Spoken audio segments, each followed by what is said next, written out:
अपराधियों का तांडव, 10 दिन में 45 हत्याएं, कहीं सिर काटकर हत्या, कहीं रेप के बाद हत्या, कहीं बाप के सामने बेटे की लाश। सवाल यह उठता है कि क्या बिहार में यूपी मॉडल फेल हो गया है। गृह मंत्री सम्राट चौधरी ने कहा था अपराधी या तो जेल में होंगे या जहन्नुम में, लेकिन अब जनता पूछ रही है 10 दिन में 45 मर्डर, तो फिर ये जहन्नुम कहां है। स्वागत है दोस्तों, रघुवर सभा के नमस्कार। ये है हमारा बिहार और मैं हूं आपके साथ आयुष दुबे।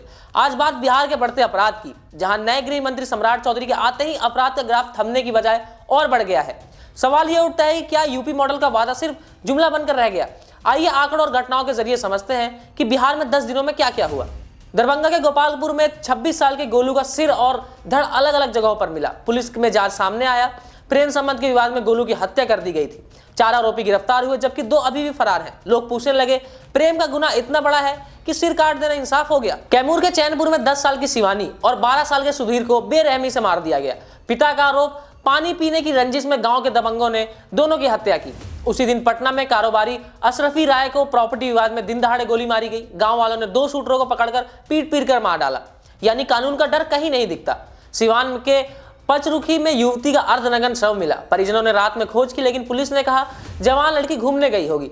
सुबह लाश मिली। अब रेप और हत्या की जांच चल रही है। वहीं गया के टिकारी में प्रेम प्रसंग के चलते 18 साल के संजय की हत्या कर दी गई। हाथ पैर बांधकर कनपट्टी और गर्दन में गोली मारी गई। मामला इंसानियत को झकझोर देता है। सिवान में दिन दहाड़े ज्वेलरी शॉप पर फायरिंग, लूट। हालांकि पुलिस ने 24 घंटे में कार्रवाई करते हुए सभी आरोपियों को पकड़ लिया, लेकिन सवाल वही, जब तक कोई वारदात ना हो क्या पुलिस सोती रहेगी।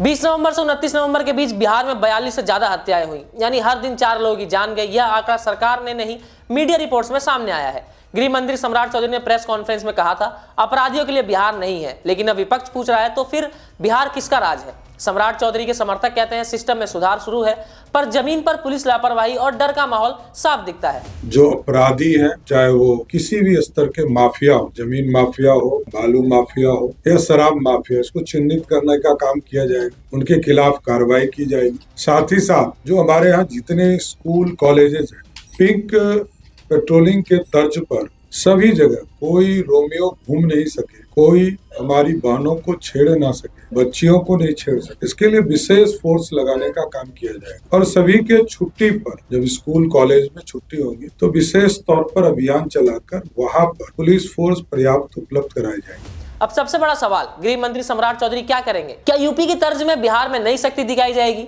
या ये हत्या के आंकड़े आने वाले दिनों में लंबी लिस्ट बनते रहेंगे। नीतीश कुमार ने गृह विभाग 20 साल बाद अपने सहयोगी को सौंपा है। अब ये बीजेपी के लिए परीक्षा की घड़ी है। आपका क्या मानना है, क्या सम्राट राज में बिहार में कानून व्यवस्था सुधरेगी? अपने विचार कमेंट में जरूर बताएं। चैनल को सब्सक्राइब करें, क्योंकि हमारा बिहार सच दिखाने में कभी पीछे नहीं हटता। तब तक के लिए धन्यवाद।